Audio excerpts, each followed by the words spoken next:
Sebuah proyek pembangunan atau permainan kekuasaan. Somalia mengatakan ingin membangun 45 km jalan di Hargeisa, ibu kota Somaliland.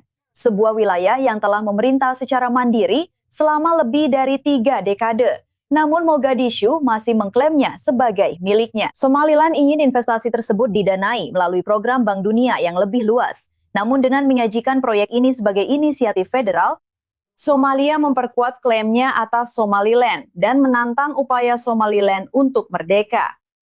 Perselisihan ini kini memiliki bobot internasional yang lebih besar setelah Israel menjadi negara anggota PBB pertama yang mengakui Somaliland sebagai negara merdeka. Bergabung bersama kita sekarang adalah Syed Ibrahim, editor Somaliland Chronicle. Terima kasih telah bergabung bersama kami.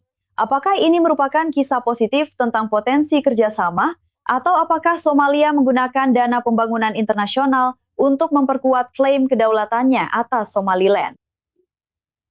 Sebenarnya yang kedua, dan sekali lagi anda tahu anda telah mengatakannya dengan cara yang sangat adil dalam bagaimana anda membingkainya. Ini tidak lebih dari sekedar permainan kekuasaan oleh Somalia untuk mencuba mengaburkan batas antara Somaliland dan Somalia. Dan setidaknya anda tahu semacam menunjukkan kepada dunia bahawa mereka sebenarnya melakukan, anda tahu, XYZ di wilayah yang sebenarnya tidak mereka kuasai. Dan itulah pada dasarnya fakta di lapangan. Tapi ini menjadi sedikit lebih buruk karena, sekali lagi, jelas bahwa pendanaan ini bukan berasal dari Somalia sendiri. Somalia tidak mampu membiayai apapun, bahkan untuk keamanannya sendiri di ibu kotanya. Saya rasa itu sudah cukup jelas, bukan? Tapi ini berasal dari Bank Dunia. Dan Bank Dunia sendiri tidak mengakui Somaliland. Jadi sekali lagi, cara penyampaiannya salah ketika pemerintah federal mencoba menggambarkan ini sebagai proyek yang mereka lakukan di Somaliland, yang benar-benar omong kosong. Tapi di saat yang sama, kesalahan sebenarnya ada pada Somaliland kerana mereka menerima hal itu. Karena seperti yang kamu bilang, taruhannya jauh lebih besar. Ini adalah negara yang diakui. Dan sekali lagi, menerima projek-projek seperti ini pada dasarnya membuat mereka terikat sedikit lebih dekat ke Somalia daripada melepaskan diri dan kemudian bergerak ke arah yang benar. Jadi kami fikir ini sebenarnya bukan langkah yang positif. Somaliland mampu membiayai proyek-proyek ini. Maksud saya, 20 jutaan. Anggaran Somaliland tahun ini mendekati 400 juta dolar. Itu bukanlah dana talangan. Maksud saya, Adalah kesalahan besar jika mengira Somaliland sebenarnya mampu membiayai dirinya sendiri. tapi Somaliland telah mengatakan bahwa mereka menginginkan investasi untuk proyek tersebut. Namun, bisakah proyek itu berjalan tanpa kerjasama langsung antara otoritas Mogadishu dan Somaliland? Apakah ada cara lain untuk mengatur ini agar mereka tetap bisa mendapatkan investasi melalui Bank Dunia? Apa saja opsi yang tersedia di sini? Jadi ada beberapa opsi. Maksud saya ada sebuah pengaturan.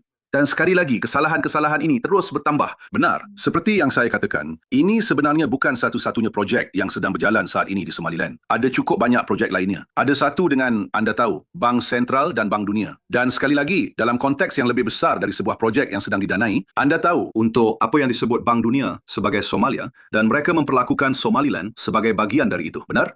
Jadi sekali lagi, Somaliland benar-benar perlu memikirkan hal ini dengan serius. Dan sekali lagi, ini adalah, anda tahu, seperti ketika Presiden berbicara kepada dunia dan dia mengatakan, anda tahu, kami ingin investasi, bukan bantuan. Ini adalah bantuan, bukan investasi. Jadi maksud saya, sulit untuk benar-benar membenarkan, anda tahu, mengatakan diri sebagai negara terpisah. Tapi saya menerima ini, anda tahu, seperti mencoba, anda tahu, semacam bermain kata-kata. Anda tahu, jiu-jitsu, itu tidak berhasil. Dan sekali lagi, itu memberikan kemenangan kepada Somalia, yang sebenarnya tidak pantas mereka dapatkan. Sekarang, bagaimana dengan Bank Dunia dan perannya dalam semua ini? Apakah ada risiko Bank Dunia terlihat mendukung klaim teritorial Somalia? Bahkan jika proyek tersebut dimaksudkan atau dipresentasikan murni sebagai bantuan pembangunan, jika benar-benar dijalankan. Sekarang anda tahu, sekali lagi, Bank Dunia memang mendukung, anda tahu, Somalia dan integritas teritorialnya, jika itu masih berarti bagi siapapun saat ini. Tapi anda tahu, Bank Dunia jelas tidak mengakui Somaliland.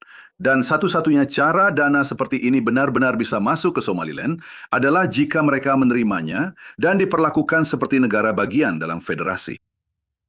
Benar kan? Sekarang, semacam perbedaan redaksi. Anda tahu, ketika Anda benar-benar melihat dokumen-dokumen ini. Tapi sekali lagi, uang ini diberikan kepada Somalia dengan, Anda tahu sekali lagi, jumlah yang sangat kecil dialokasikan untuk Somaliland. Kita bahkan tidak bicara soal 50/50. Kita bicara tentang persentase yang bahkan tidak sampai 5% dari total proyek dalam beberapa kasus. Jadi sekali lagi, Anda tahu, sekali lagi, jika Anda bandingkan ini dengan anggaran nasional Somaliland, yang Anda tahu lebih dari 420 juta untuk tahun 2026. Saya percaya sebenarnya mereka mampu membiayai jalan senilai 20 juta dolar. Benar kan? Dan siapa pun yang mengatakan sebaliknya, Anda tahu, entah tidak faham matematika atau saya rasa ada semacam ketergantungan, Anda tahu, terhadap bantuan. Dan Anda tahu, sudah saatnya bersikap demikian. Anda tahu, kita seharusnya mendorong lebih banyak investasi. Menarik. Kita harus lihat apakah dan bagaimana proyek ini akan berjalan ke depan. Said Ibrahim, terima kasih banyak sudah bergabung bersama kami.